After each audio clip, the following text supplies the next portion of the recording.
Hey, what up, everybody? Stevie Breech coming to you. Today, for the first time, I received a video response from somebody. His name was 88ratedrrockstar88, and they made a video response, just pretty much making a video asking me questions. So, I thought that was pretty cool for somebody just to make a video asking me something. So, I thought I would make the video as soon as I could. I got home, he asked me two questions. First of all, the guy's questions are actually pretty good, pretty in depth, and I was like, wow.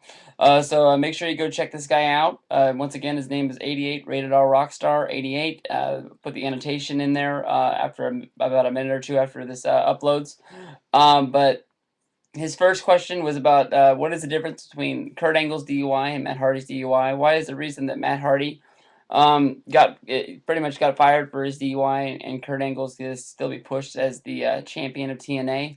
What is the difference between that and basically Alex Riley's DUI, where he got his DUI and continued on with his little angle with the Miz, where he even got the headline main WrestleMania as his manager, and then you also had Shane Helms and Chris Jericho got in a pretty publicized fight in the back of a taxi cab where Shane Helms got fired, and Chris Jericho became the World Heavyweight Champion, so he could go on and wrestle. So basically, all in all, when it comes to DUI, I think I've made my point pretty much clear. I have no tolerance for that at all, and I think what they did was pretty stupid. I think there are no checks and balances when it comes to wellness policy and DUI. If you're somebody on the lower part of the roster and they're looking for a reason to release you, you're gone. And when you're at the top and they need you to be up there, because it would make no sense if they had to strip their champion, or if they had to basically just strip Alex Riley away from the Miz. It basically makes no sense at all. Honestly, there really is no difference, but in the wrestling world, it does make a difference. To me, there's no difference at all. If you're basically the standard you're gonna set is you're gonna be fired, you need to be fired no matter who you are. But there should be some sort of at least suspension or some sort of something for something as dumb as this. Because when Kurt Angle got a DUI, um, it brought a major light on there. TMZ is a major website, and a lot of people go to there that aren't even wrestling fans. And if that's what they're going to think about us, basically the only time they ever put anything about us is when they get in trouble. That's basically what the common person out there is going to think about it. Like the video I made today, basically 10% of the world knows about wrestling. Nobody knows who Kurt Angle is, and I don't think there's any way in the world that Kurt Angle could really think that he got framed for DUI, that they only arrested him because he was him, and they were looking to make a buck off him and make a name for themselves in wherever it was. That's dumb and it's retarded. But basically, these people are going to look at us like we're redneck hicks. They watch wrestling, and that all the people that we watch on there are drunk idiots driving on the road. Second question he asked was a very good question, and to answer one of the parts in there, yes, I am a Rock fan. I have taken the stance of that I am going to be a John Cena follower for this match. And basically, he asked, what is the difference between the Undertaker's long absence and the Rock's long absence? Where Undertaker took off from last year's Mania, and it seems like he's going to take all the way off till this year's Mania. But people still hate The Rock for the fact that he left and now he's coming back, and he doesn't make many appearances, but people like the bash The Rock 100% of the time, and Undertaker really doesn't hear anything. The thing is that Undertaker gave his body and everything he had to the wrestling company, to the wrestling world, and he's hurt, he's banged up, he's at the end of his career. They got him to 19-0. They need to get that storyline to 20-0. I think everybody in the whole world knows that this is going to be the end of the Undertaker at WrestleMania. More than likely, he's going to win and end this streak, or continue the streak to 20. But that should be the end of the road for Taker. I think that's the last hurrah until we see him, enter the Hall of Fame. I don't think you'll see him do any matches after this. I wouldn't even hope that he's on next year's Mania. Hopefully they don't bring him back for 30.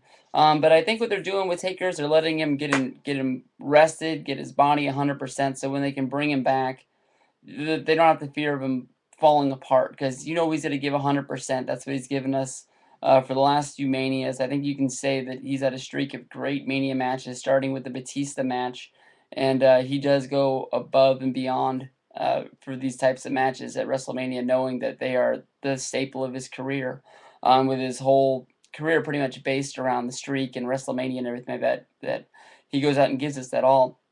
I think a lot of the other thing is that they don't want to just fear him getting hurt because they don't want to mess up the chance of him not making Mania.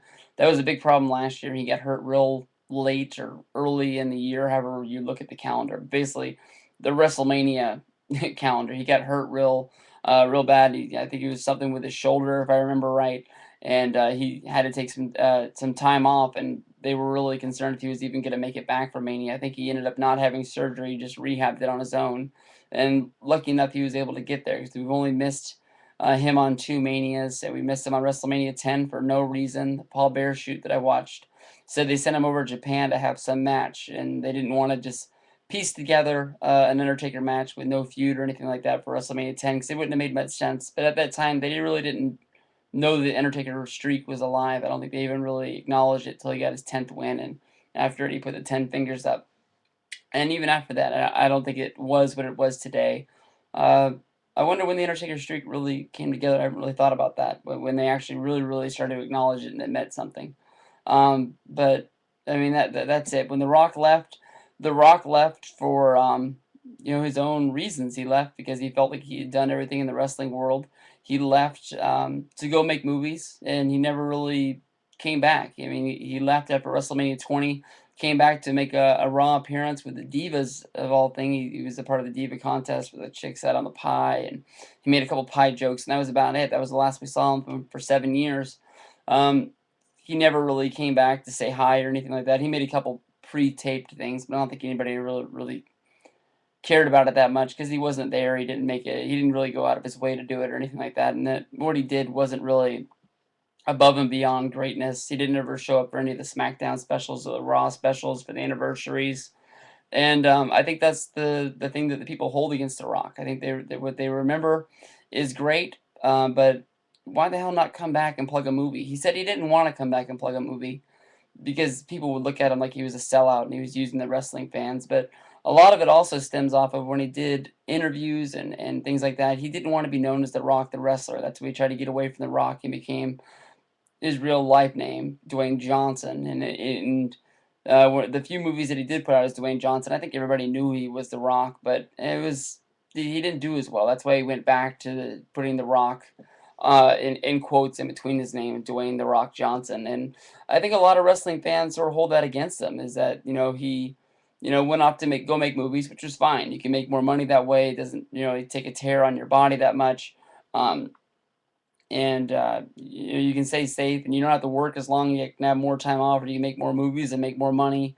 You don't have to be on the road 300 days a year. But he never really popped in to say hello or say hi. He never did anything for DVDs or anything. I just think a lot of people hold that against him. I mean, I think he likes it that he didn't do that because he doesn't get looked at like a sellout. But I think a lot of his fans would have liked just to, at least for him to say hello and acknowledge him. And I think that's the one reason why people give Undertaker the time off and don't give don't give The Rock the time off. So that's about it. So hopefully everybody will go check you out. Like I said, I'll put the annotation and a link to your channel. Thank you very much. Like I said, it was an honor for somebody to send me a video response just asking me a question. So thank you.